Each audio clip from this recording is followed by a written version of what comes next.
हरियाणा में बीजेपी ने सत्ता की हैट्रिक लगा ली, यानी इस जाटलैंड में कांग्रेस की सत्ता का वेटिंग पीरियड 5 साल और बढ़ गया और अपनी लहर से इतिहास बनाया आज भारतीय जनता पार्टी ने। एंटी इनकम्बेंसी की थ्योरी धरी की धरी रह गई और बीजेपी की प्रो इनकम्बेंसी वाली लिस्ट में हरियाणा के तौर पर एक और नाम जुड़ गया। ये कैसे हुआ, इसे समझने के लिए आपको पिछले 3 चुनाव के नतीजों का अंक गणित पहले देखना होगा। इस बार हरियाणा विधानसभा चुनाव में बीजेपी को सीट मिली है 48, जबकि वोट मिले हैं 39.9%। इससे पहले 2019 में उन्हें 40 सीट मिली थी तो वोट शेयर था 36.5%।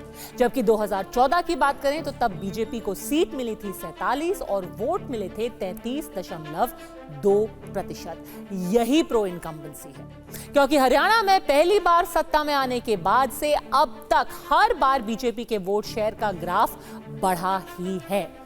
अब बीते 3 चुनावों में कांग्रेस की सीट और वोट का हिसाब भी देख लीजिए, फिर आपको समझ में आएगा कि कांग्रेस कैसे एंटी इनकम्बेंसी को भुनाने में पूरी तरह से नाकाम रही और बीजेपी चुनावी रिवाज से उलट प्रो इनकम्बेंसी का नया ट्रेंड शुरू करने में कामयाब रही। इस बार हरियाणा में कांग्रेस को 37 सीट मिली है, जबकि वोट में उनकी हिस्सेदारी 39% है। इससे पहले 2019 में कांग्रेस को 31 सीट और 28% वोट मिले थे, जबकि 2014 में कांग्रेस को सिर्फ 15 सीट और 20.6% वोट पड़े थे। जाहिर है पिछले 3 चुनाव में कांग्रेस ने हरियाणा में लगातार अपनी सीट और वोट का ग्राफ बढ़ाया है, लेकिन साथ साथ बीजेपी ने भी ऐतिहासिक रूप से अपने वोट को एक नया मुकाम दिया है।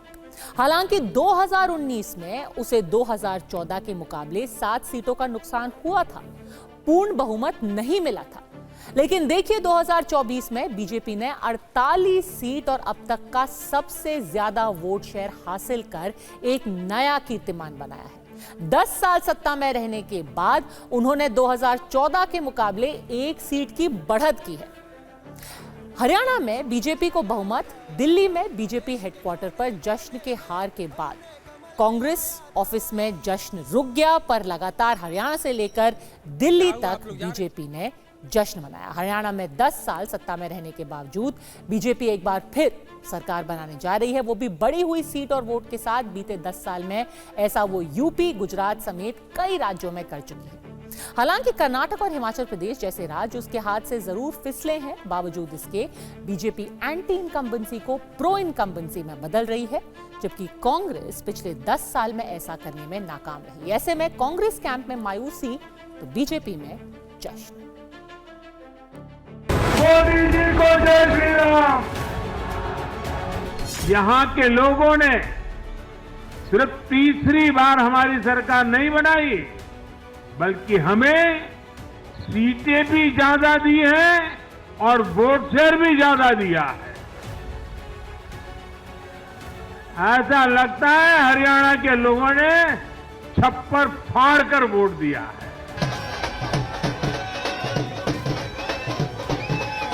प्रजातंत्र है, जहां लोगों ने जो फैसला होगा वो स्वीकार करेंगे हम, लेकिन जो है कहाँ कुछ रही है तंत्र में, कहाँ कुछ हुआ उसकी जरूर हम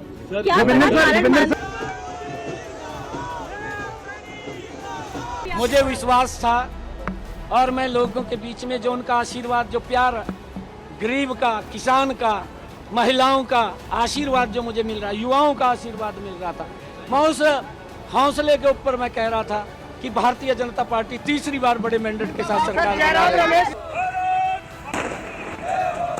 हमारा सबसे ज्यादा कोई निराश होगा तो हमारा वर्कर होगा और हरियाणा के लोग होंगे।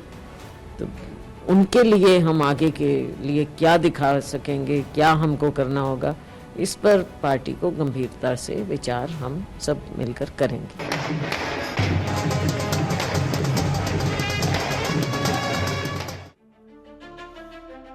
हरियाणा में बीजेपी की रणनीति 2014 से ही एकदम साफ रही है। कांग्रेस में भूपिंदर सिंह हुड्डा और इंडियन नेशनल लोकदल की चौटाला फैमिली के रहते उसे जाट वोट नहीं मिलेंगे। ऐसे में पार्टी ने गैर जाट वोट को ही जीत का फॉर्मूला बनाया, जो लगातार तीसरी बार सफल रहा है। हरियाणा में जाट करीब 25% और गैर जाट 75%। ऐसे में बीजेपी ने इसी 75% वोट बैंक पर टारगेट किया है, जिसका नतीजा आपके सामने है। जबकि कांग्रेस की पूरी राजनीति सिर्फ जाटों पर ही नहीं, खासतौर पर भूपिंदर सिंह हुड्डा और उनके परिवार के इर्द गिर्द सिमट करके रह गई। कई और जाट नेता भी थे जो भूपिंदर सिंह हुड्डा के इस कंट्रोल से काफी नाखुश थे। हरियाणा की 90 में से करीब 40 सीटों पर जाटों का दबदबा है। ऐसे में हुड्डा ने इस बार भी 3 जट सिख समेत 30 जाटों को टिकट दिया, यानी कांग्रेस ने 1/3 यानी कांग्रेस ने इस बार 1/3 टिकट सिर्फ जाटों को ही थमा दिए। जबकि बीजेपी ने 1 जट सिख समेत सिर्फ 17 जाटों को चुनाव मैदान में उतारा, जो कुल सीटों का 20% है।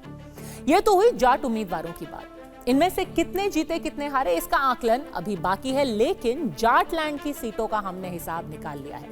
हरियाणा में 33 सीट ऐसी हैं जहां जाट वोटर 25% से ज्यादा हैं।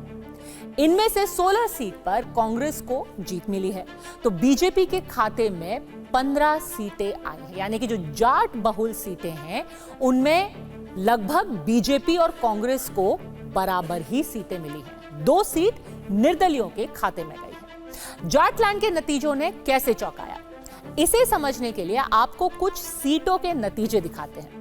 शुरुआत करते हैं नारनौंद की सीट से। यहां कांग्रेस के जस्सी पिटवार ने बीजेपी के कैप्टन अभिमन्यु को हराया, और वो भी 12,000 से ज्यादा वोटों से। ध्यान देने वाली बात यह है कि दोनों उम्मीदवार जाट थे, यानी यहां जाटों ने कांग्रेस को ही तरजीह दी। वहीं बादली सीट पर कांग्रेस के ब्राह्मण उम्मीदवार कुलदीप वत्स ने बीजेपी के जाट कैंडिडेट ओम प्रकाश धनखड़ को 16,000 से ज्यादा वोटों से हरा दिया। बताया जा रहा है कि बादली में बीजेपी को सारे जाटों ने भी वोट नहीं दिया, जबकि पार्टी के उम्मीदवार भी जाट ही थे। अब बात करते हैं गोहाना की। गोहाना की बहुत चर्चा हो रही है, क्योंकि गोहाना की जलेबी को राहुल गांधी ने अपनी रैली में दिखाया था, कहा था कि अब ऐसी जलेबियां फैक्ट्री में बनेंगी। पर गोहाना का नतीजा क्या हुआ? यहां बीजेपी के ब्राह्मण उम्मीदवार अरविंद कुमार शर्मा ने कांग्रेस के जाट उम्मीदवार जगबीर सिंह मलिक को 10,000 से ज्यादा वोटों के अंतर से हराया। यानी यहां कांग्रेस के जाट दाव पर बीजेपी का गैर जाट फॉर्मूला 100% कारगर रहा, और वो भी तब जब इस सीट पर 25 से 26% सिर्फ जाट वोटर है। वैसे गोहाना में खुद राहुल गांधी चुनाव प्रचार करने गए थे। यहां की ये तस्वीर आपको याद होगी, वो तस्वीर दिखाते हैं जलेबी वाली, जब राहुल ने मंच पर भूपिंदर सिंह हुड्डा और कुमारी शैलजा के बीच की खाई को पाटने की कोशिश की थी और दोनों नेताओं के मनमुटाव को मिटाने का प्रयास किया था। गोहाना में ही मशहूर माटूराम हलवाई की जलेबी का जिक्र किया था। इसके बाद सोनीपत की रैली में गोहाना की जलेबी को पूरे देश में बेचने और इसको फैक्ट्री में बनाने की बात की थी, जिस पर पूरे चुनाव में बीजेपी ने चटकारे लेके चुटकी भी ली।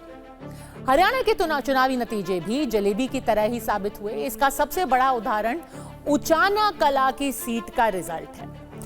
ये सीट एक जाट बहुल सीट ही नहीं, ये 2 बड़े जाट परिवारों का गढ़ भी मानी जाती है, और इन्हीं 2 दिग्गज परिवारों के वारिस चुनाव इस बार दोनों हार गए।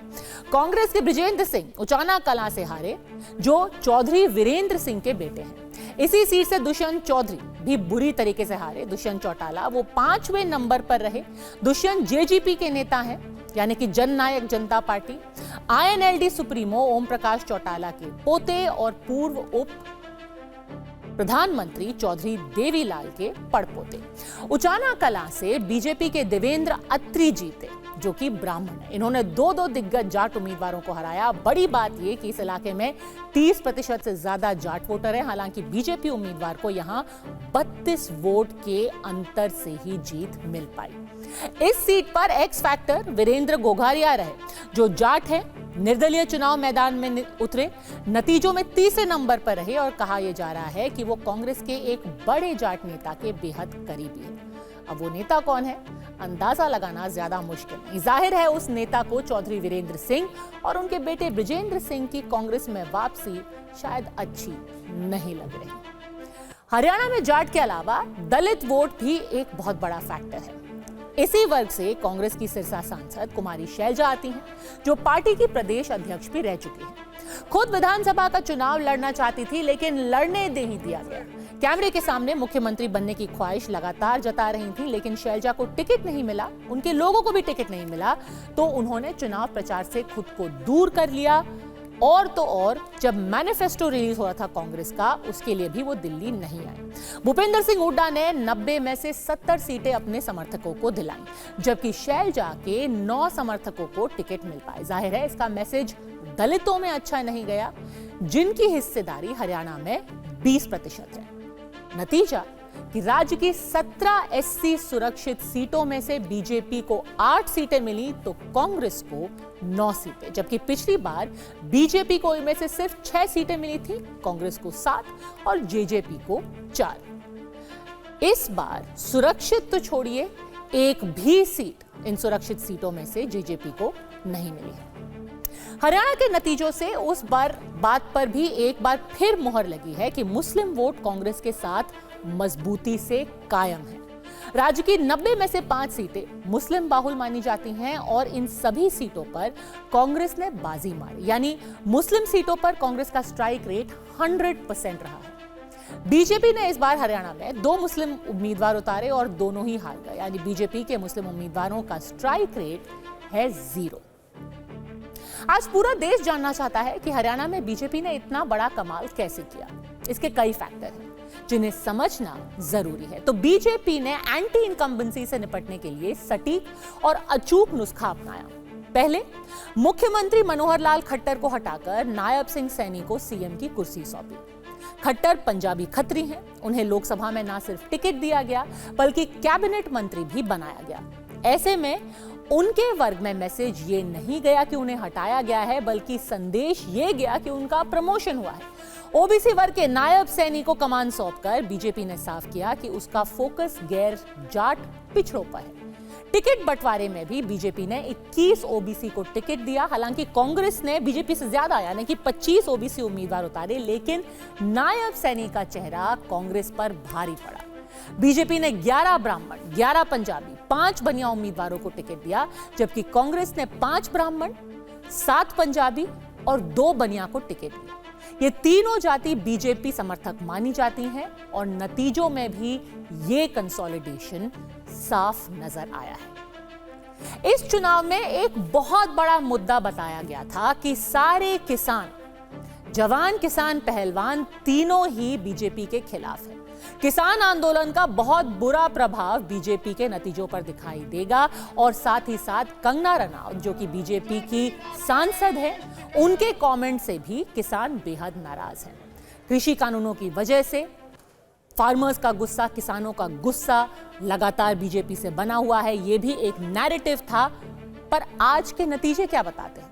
हरियाणा की जिन विधानसभा सीटों पर 50% से कम किसान हैं, वहां बीजेपी को 48% वोट मिले तो कांग्रेस को 31%। जिन इलाकों में किसान वोटर 50% से ज्यादा हैं, यानी 50 से 65 के बीच में, वहां बीजेपी को लगभग आधे वोट पड़े हैं। 39% वोट इन सीटों पर, जहां पर बहुत ज्यादा किसान वोटर हैं, 39% वोट बीजेपी को गए। कांग्रेस को यहां 42% वोट मिले। जहां किसानों की संख्या 65% से ज्यादा है, वहां बीजेपी को 36% मिला तो कांग्रेस को ही मामूली बढ़त यानी कि 40% वोट ऐसी सीटों में पड़ा। अब गांव शहरों का हाल देखिए। शहरी इलाकों में बीजेपी को 49% वोट मिले तो कांग्रेस को 28 और बाकियों को 23.5%। सेमी अर्बन यानी कि आधे शहरी इलाकों में बीजेपी को 46%, कांग्रेस को 34% और बाकियों को 20% वोट मिले। सेमी रूरल यानी कि आधे ग्रामीण इलाकों में बीजेपी को 38%, कांग्रेस को 46% और बाकियों को 16% वोट मिले, जबकि ग्रामीण इलाकों में बीजेपी को 36% वोट मिले, कांग्रेस को यहां 40 और बाकियों को 23% वोट मिले हैं। कुल मिलाकर अगर आप हरियाणा के नतीजे देखें तो एक बात इसमें साफ हो जाती है कि जो नैरेटिव अभी तक चल रहा था कि हर वर्ग बीजेपी से परेशान है, बीजेपी से त्रस्त है और बीजेपी से नाराज है, वो नैरेटिव जमीन पर कहीं भी सिद्ध होता हुआ नहीं दिखा।